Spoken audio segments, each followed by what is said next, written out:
Luton Borough Council at the time had just completed a neighbourhood consultation across several wards in Luton, including Dallow. And part of this work included creating a list of people's concerns and issues in their particular area. Well, the first one is creating activities to engage young people. And secondly, and one that links quite closely to that, is projects that help people into employment. I mean, youth unemployment in Dallow is 2 or 3 times the national average. And then the third element was improving the health and well-being of local residents. And finally, for the first 4 years of the contract, there was a priority around improving safety and security. The panel meets on a regular basis to assess the bids that have come in. And we spend a long time discussing their merits and their faults. But the panel aims to ensure that the project meets the priorities, or at least one of the priorities, and will also be sustainable after the end of fair share funding, which is a key element of the work. For me, the Fair Share panel has been a great experience. It's enabled me to look at various projects that could benefit local community, and the Fair Share panel reflects that. And as far as I'm concerned, I've had a great experience in the Fair Share panel, and we've not only been empowered as a local community by being on the Fair Share panel, but also we've been able to make change. I met a lot of interesting people. I gained a lot of learning of how the grant making process operates. So I've gained an understanding of how hard it is sometimes actually to look at an application and you want to help somebody, but actually it's not quite there. But that doesn't mean that you automatically reject it. It makes you more creative in the way that perhaps you get back to grassroots to say we can help you in another way. So it's been a very good learning experience about how you can actually practically make a difference. How many people have been supported in Dallow by Fair Share? It's really hard to say. Many of the projects can show exactly how many people have benefited, and some of these were in the hundreds. I mean, for example, 500 houses had their security beefed up so that rates of burglary in Dallow fell as a result.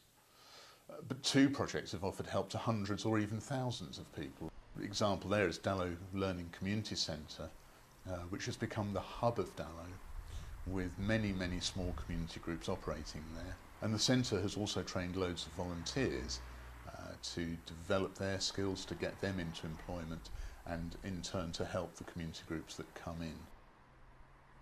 Predominantly the Dallow ward is made up of the Pakistani Kashmiri community alongside other communities.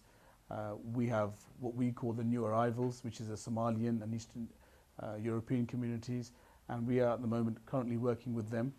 What we would like to see from the Trust's perspective is to ensure that we have a cohesive community that lives and resides here. In order for us to do that, we are encouraging a lot of integration amongst the different communities. What we want to create from the Trust's perspective is for the community to have a sense of ownership of the building, because the building belongs to them, it's their centre. So we want to engage with them to identify their needs in order for us to fill those gaps and those services and to provide effective services to them as well. We feel that that we're in a very exciting time, simply because as we speak the council are making a lot of cutbacks, so it's a very exciting time for the third sector. We feel that we can provide most of those activities and those projects on behalf of Luton Borough Council at a cost-effective price and maintain the quality of service as well. We feel that that will help us to become more sustainable. One of the plans is for an extension, but obviously, as you can appreciate, there's a cost involved. We are still seeking and are trying to identify where we can seek these funds in partnership with anybody, whether it's the voluntary sector or the local authority, in terms of fulfilling our dream and actually building an extension where we can then house more people, more community groups, and extend our activities.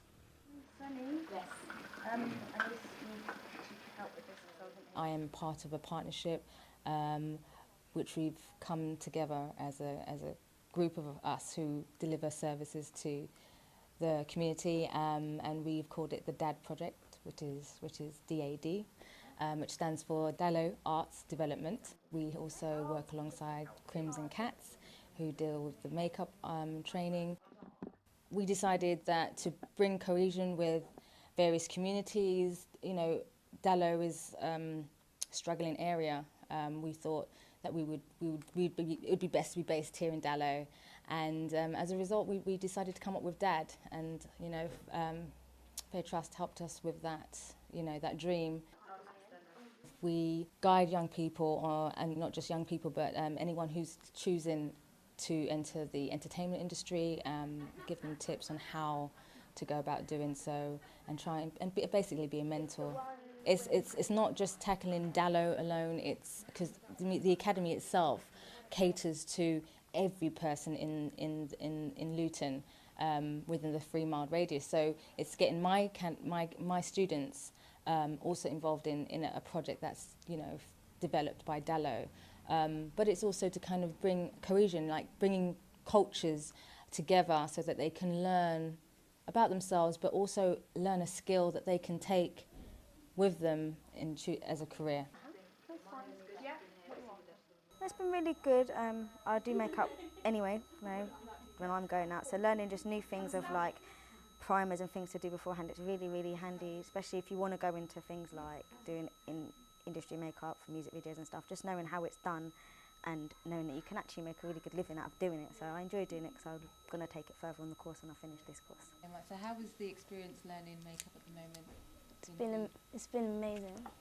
Like, I never had any idea how to put makeup on before, and just learning it is just like a really good experience. I'd like to be able to cover all the areas of makeup, health and beauty, with like doing in the industry like music, videos, models, and that's the area that I want to cover. So. The high point for me during this process of being a part of DAD is seeing the engagement from the young people. You know, and seeing, you know, also when we look at Crimson Cats, and they've taken, you know, some people from Asian backgrounds who usually wouldn't engage in some of the activities that we deliver. And when you have classes, when you have a mixture of cultures and backgrounds and different communities, you build friendship. So for me, the highlights is building that friendship. The project was needed. I think Fair Share made it very much possible and made it now and available today. I think the need of the public in Luton, it was going to happen, whether it was another fund, but I really think that, and I believe that yes, they've given us the opportunity to make it happen today. You know, bringing people together, that's always been a subject for discussion in most meetings and community meetings that we go to, but Fair Share has made this possible. I think the difference that is made in the wider community is by is breaking these stereotypes by coming together and working together on a common goal.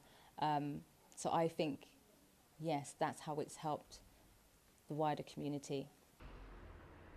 One of the projects that we've just recently embarked upon is called the Dallow Streets. We're homing in on 11 to 17-year-olds. We feel that we need to work at grassroots, and we feel that there needs to be a lot of preventative work.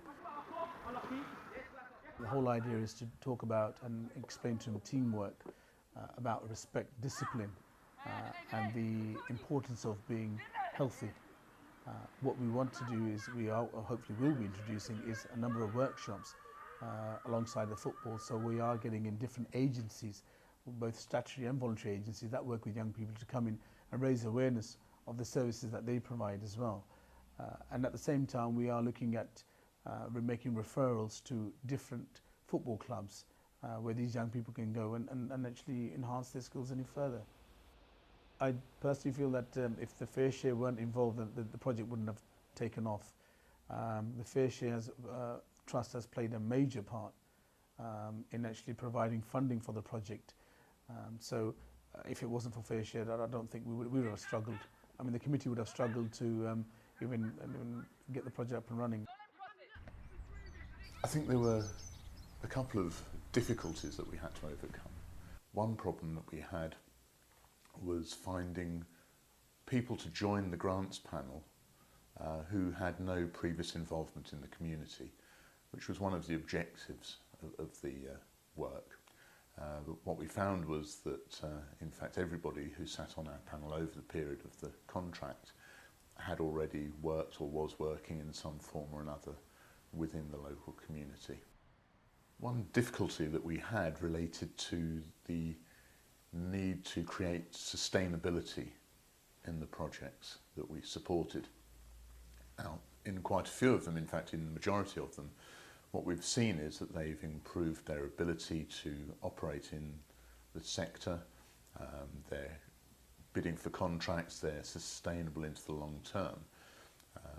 But there are groups there that we've supported who will always rely on grant funding, and so you can question whether or not that means they're sustainable. We've certainly created an ability for them to make better bids, to make better applications to other funders, and we've seen a lot of success in that.